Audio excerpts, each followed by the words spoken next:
Hi everyone. Good evening.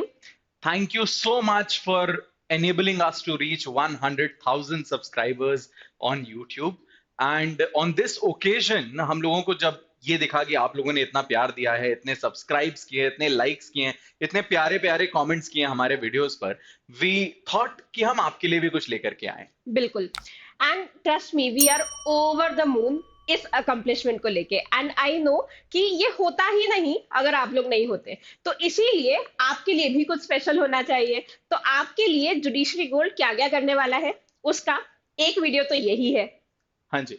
तो what we are coming up with is first of all Chhattisgarh के लिए हम लोग आपके लिए जितने इंपॉर्टेंट सबसे इंपॉर्टेंट क्वेश्चंस हैं उसकी एक सीरीज लेकर के आ चुके हैं। That has been started. आप जुडिशरी गोल्ड के यूट्यूब चैनल पर उसको एक्सेस कर सकते हैं। एंड ये सीरीज सिर्फ मेजर लॉज के लिए नहीं होगी, ये लोकल लॉज के लिए भी होगी, माइनर लॉज, अनऑर्थोडॉक्स लॉ, ये सारा ही सिलेबस कवर करेगी। तो अगर आप छत्तीसगढ़ के एग्जाम के लिए प्रिपेयर कर रहे हैं तो इस सीरीज को बिल्कुल अच्छे से देखिएगा।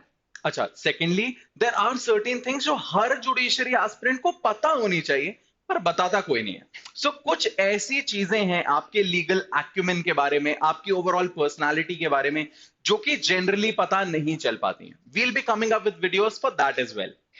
अच्छा, अब जब भी आपसे ये वाला क्वेश्चन पूछा जाता है कि आप जज क्यों बनना चाहते हैं, और इंटरव्यू में एक और क्वेश्चन ये भी पूछा जाता है कि आप में ऐसी क्या क्वालिटी है कि आपको सेलेक्ट किया जाए, उस क्वेश्चन का आंसर क्या होता है पता है? अगर नहीं पता तो ये वाला वीडियो जरूर देखना, ताकि खुद भी एनालाइज कर पाओ कि क्या आप इस करियर के लिए सूटेड हो या नहीं। राइट, क्योंकि सेल्फ एनालिसिस जितना जरूरी है उतना ही जरूरी ये भी है कि हम किस तरीके से चीजों को इम्प्रोवाइज कर सकते हैं, अपने आप को भांप करके किस तरीके से हम उस चीज को सुधार सकते हैं। सही बात है। और ये जो चीजें आज हम आपको बताने वाले हैं, इसमें ऐसा कुछ भी नहीं है जो आप अक्वायर नहीं कर सकते। ये सभी चीजें बस थोड़ा सा डिसिप्लिन लेंगी। हाउएवर, अगर आपने ये सारी क्वालिटीज अक्वायर कर ली तो ट्रस्ट मी, आप बहुत अच्छे जज बनेंगे। All right, so generally judiciary के एग्जामिनेशंस 3 स्टेज में होते हैं: prelims, mains and interview. Prelims के लिए बहुत ज्यादा आपको चीजें पता होने की जरूरत नहीं है, मतलब आंसर आता है तो आप मार्क कर दोगे, नहीं आता तो नहीं करोगे। उसमें ये चीजें जरूर हैं कि एलिमिनेशन प्रोसेस वगैरह आपको पता होना चाहिए। Exactly exactly। और प्रीलिम्स में अगर आता है तो आता है, नहीं आता तो नहीं आता। लकी हो तो तुक्का भी सही हो जाएगा, वरना नहीं होगा। ट्रू तो दैट। प्रीलिम्स में कोई स्किल स्पेसिफिकली नहीं चाहिए, मेंस में लेकिन जरूर चाहिए। और मेंस में क्या चाहिए? Answer writing skill. ये वाली चीज आप लोगों ने बहुत लोगों से सुनी होगी ना कि मेंस तो उसी का निकलता है जिसने सब कुछ रटा हुआ है, या फिर जो बहुत बड़े बड़े आंसर लिखता है। ये ना वही लोग बोलते हैं जिनका जिनका खुद नहीं हुआ होता है। Exactly exactly। क्योंकि कोई भी व्यक्ति जिसका मान लीजिए कह लेते हैं, तुक्के की बात है कि रट करके हो गया, वो लिमिटेड है, बहुत कम ऐसे लोग हैं। ऐसे बहुत मिलेंगे जिनका नहीं हुआ और वो बोलेंगे अरे यार रट नहीं पाए यार हम। सही राइट। बात है। तो आंसर राइटिंग किस तरह करी जाए, आंसर आप किस तरह से लिख सकते हैं, ये भी एक स्किल है जिसे आप अक्वायर कर सकते हो। सबसे बड़ी चीज तो इसमें यह है कि आपको एक सही आंसर का फॉर्मेट क्या है ये पता होना चाहिए।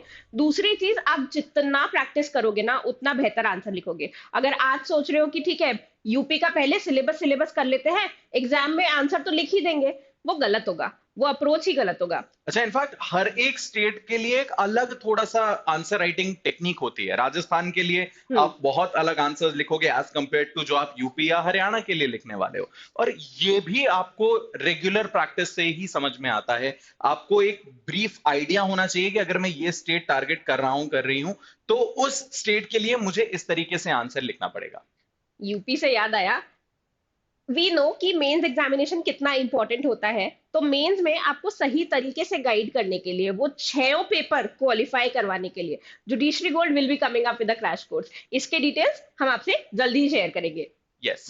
Now, last stage and the most important stage of any judiciary examination is the interview. और इस इंटरव्यू में सिर्फ वो चीजें मैटर नहीं करती जो आप बोलते हो। आप कैसे बोलते हो, आपकी पर्सनालिटी कैसी है, आपका डिमीनर कैसा है। इनफैक्ट जिसको हम कहते हैं रीडिंग बिटवीन द लाइंस, वो चीज है जो कि देखी जाती है आपकी पर्सनालिटी में, जो डिसाइड करती है कि आप जज बन रहे हैं या नहीं बन रहे? ऐसी कौन सी ट्रेड्स हो सकती है? आपको ऐसा लगता है कि अगर बहुत अच्छे कपड़े पहन के चले गए, चेहरे पे स्माइल रख के बातें करते रहे, तो सिलेक्शन हो जाएगा, लेकिन काफ़ी लोगों का नहीं होता। वहाँ पे जो लोग आपको जज कर रहे हैं, वो जजेस हो सकते हैं, वो प्रोफेसर्स हो सकते हैं, बहुत सारे अलग-अलग फील्ड के लोग हो सकते हैं। वो लोग जो आपको जज कर रहे हैं, वो इतने एक्सपीरियंस्ड है that they can see through you. True. उन्हें पता चलेगा कि आप में वो जज वाली बात है या नहीं। तो वो जज वाली बात होती क्या है, यही आज हम बताने वाले हैं। तो सबसे पहले और सबसे जरूरी जज वाली बात है, able to be a good listener. आपको सुनने की आदत होनी चाहिए। देखिए, जज होकर के आप बहस नहीं करने वाले, आप किसी से कोई डिस्कशंस मिनिमल करने वाले हो जो काम से रिलेटेड है। बोलने से ज्यादा आपको सुनना आना चाहिए।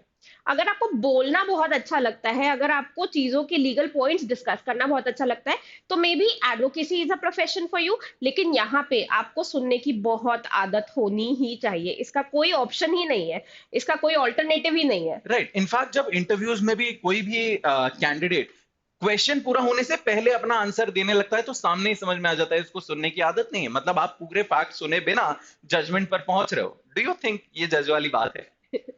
The second quality is hard work. Hard work का सब्सटीट्यूशन जुडिशरी में तो नहीं है।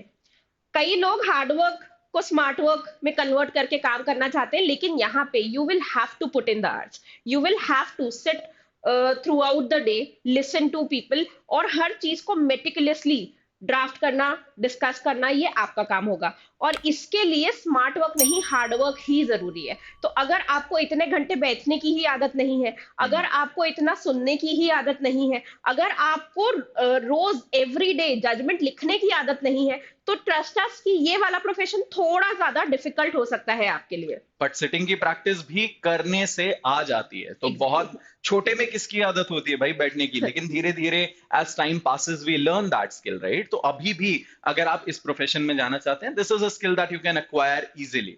Now, third very important thing is critical legal thinking या क्रिटिकल एनालिसिस ऑफ थिंग्स। आपसे कभी भी किसी पॉलिसी के बारे में पूछा, किसी भी लॉ के बारे में पूछा, you can not you can not afford to be bias towards any aspect of it.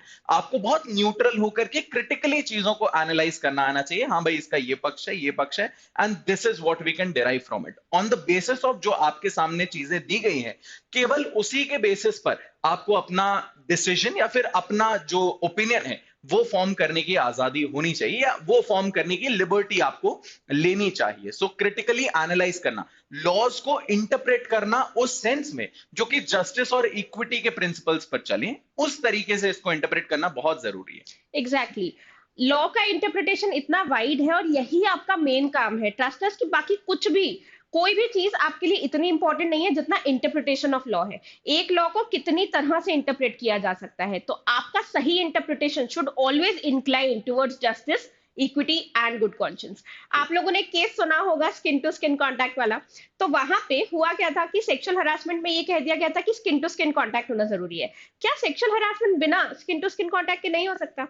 किसी को छेड़ देना, किसी से जबरदस्ती अनड्रेस करवाना, क्या ये सेक्सुअल हरासमेंट की कैटेगरी में नहीं आएगा?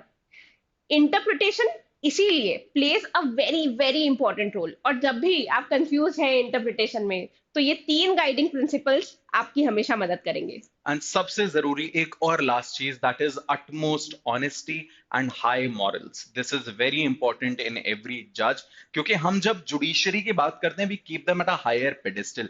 We we invest our trust in judiciary. हम जानते हैं कि मैटर अगर कोर्ट में है तो रेजोल्यूशन तो आएगा, देर हो सकती है, अंधेर नहीं होगी। और जजेस जो हैं उनको हम मान के चलते हैं कि जजेस, मतलब ब्यूरोक्रेसी में या किसी भी डिपार्टमेंट में कहीं पर भी कोई भी करप्ट हो, वी अज्यूम कि जजेस करप्ट नहीं होंगे। And that is the standard of morality and honesty that they have maintained, which you as candidates who are aspiring to be in their place should adhere to. आप जज बन के job नहीं करोगे, आप सर्विसेज प्रोवाइड करोगे nation को, state को, अपने इलाके को। तो इसीलिए आपकी छवि, आपके मॉरल्स जो हाईएस्ट स्टैंडर्ड के होने चाहिए, वही वही लोग सेलेक्ट होंगे। तो आप हमको ये बताइए कमेंट्स में, क्या आप में है जज वाली बात, और अगर हाँ तो क्यों?